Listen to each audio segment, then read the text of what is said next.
Pada video ini, saya akan membahas mengenai evaluasi dan perubahan kurikulum di Indonesia.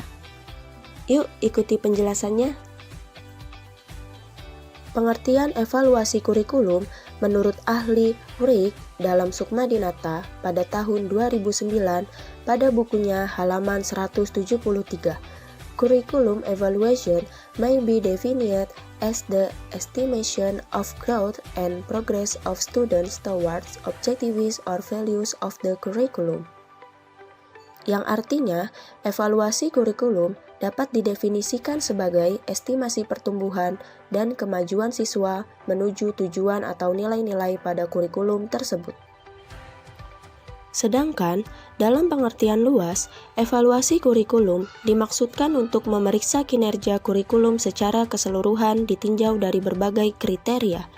Indikator kinerja yang dievaluasi tidak hanya terbatas pada efektivitas saja, namun juga relevansi, efisiensi, kelayakan, atau feasibility program.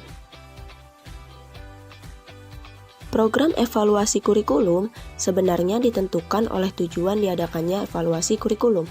Apakah evaluasi tersebut ditujukan untuk mengevaluasi keseluruhan sistem kurikulum atau komponen-komponen tertentu saja dalam sistem kurikulum tersebut?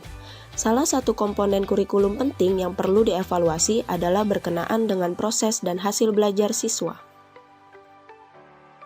Evaluasi kurikulum juga bervariasi, bergantung pada dimensi-dimensi yang menjadi fokus evaluasi. Dimensi yang menjadi fokus evaluasi kurikulum adalah dimensi kuantitatif dan dimensi kualitatif.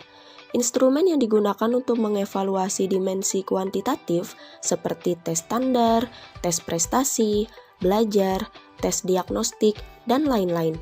Sedangkan instrumen untuk mengevaluasi dimensi kualitatif dapat menggunakan kuesioner, inventory, interview, catatan anekdot, dan lain-lain. Evaluasi kurikulum memegang peranan penting, baik untuk penentuan kebijakan pendidikan pada umumnya maupun untuk pengambilan keputusan dalam kurikulum itu sendiri.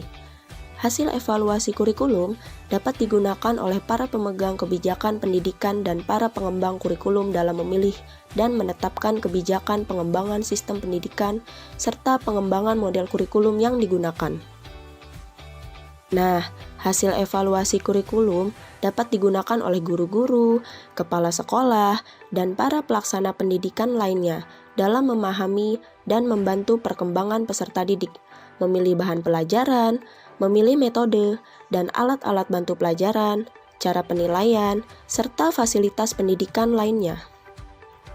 Terdapat beberapa model evaluasi kurikulum, diantaranya adalah model CIPP atau konteks, input, proses, dan produk, yang bertitik tolak pada pandangan bahwa keberhasilan program pendidikan dipengaruhi oleh berbagai faktor, seperti karakteristik peserta didik dan lingkungan, tujuan program dan peralatan yang digunakan, prosedur dan mekanisme pelaksanaan program itu sendiri.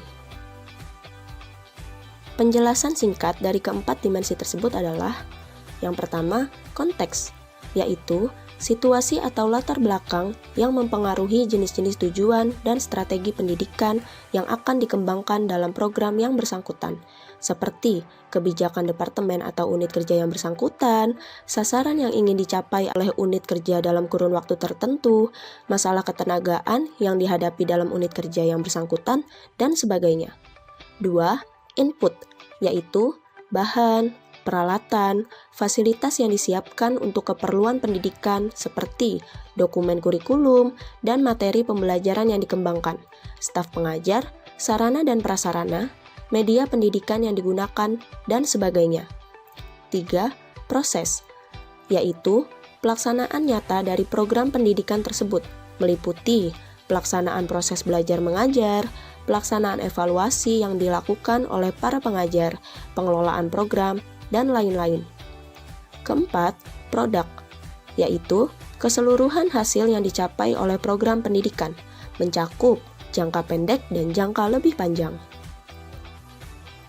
Evaluasi model ini bermaksud membandingkan kinerja atau performance dari berbagai dimensi program dengan sejumlah kriteria tertentu untuk akhirnya sampai pada deskripsi dan judgement mengenai kekuatan dan kelemahan program yang dievaluasi. Model ini dikembangkan oleh Staffelbaum pada tahun 1972, di mana keempat dimensi tersebut perlu dievaluasi sebelum, selama, dan sesudah program pendidikan dikembangkan.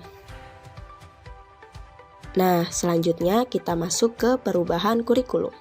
Sepanjang sejarahnya, di Indonesia telah mengalami beberapa kali perubahan kurikulum, hingga ada kesan di masyarakat bahwa ganti menteri, ganti kurikulum. Perubahan kurikulum pada dasarnya memang dibutuhkan, manakala kurikulum yang berlaku atau current kurikulum dipandang sudah tidak efektif dan tidak relevan lagi dengan tuntutan dan perkembangan zaman, dan setiap perubahan akan mengandung risiko dan konsekuensi tertentu. Perubahan kurikulum yang berskala nasional memang kerap kali mengundang sejumlah pertanyaan dan perdebatan, mengingat dampaknya yang sangat luas serta mengandung resiko yang sangat besar. Perubahan tentunya tidak harus dilakukan secara radikal dan menyeluruh, namun bergantung pada data hasil evaluasi untuk menemukan model kurikulum yang sesuai dengan karakteristik dan kondisi nyata sekolah. Dalam rangka menemukan model kurikulum yang sesuai di sekolah, seyogyanya di sekolah dibentuk tim pengembang kurikulum tingkat sekolah yang bertugas untuk memanage kurikulum di sekolah. Memang saat ini di sekolah-sekolah sudah ditunjuk petugas khusus yang menangani kurikulum, biasanya dipegang oleh Wakasek kurikulum. Namun, pada umumnya mereka cenderung disibukkan dengan tugas-tugas yang hanya bersifat rutin dan teknis saja, seperti membuat jadwal pelajaran, melaksanakan ulangan umum, atau kegiatan yang bersifat rutin lainnya. Usaha untuk mendesain, mengimplementasikan, dan mengevaluasi, serta mengembangkan kurikulum yang lebih inovatif tampaknya kurang begitu diperhatikan.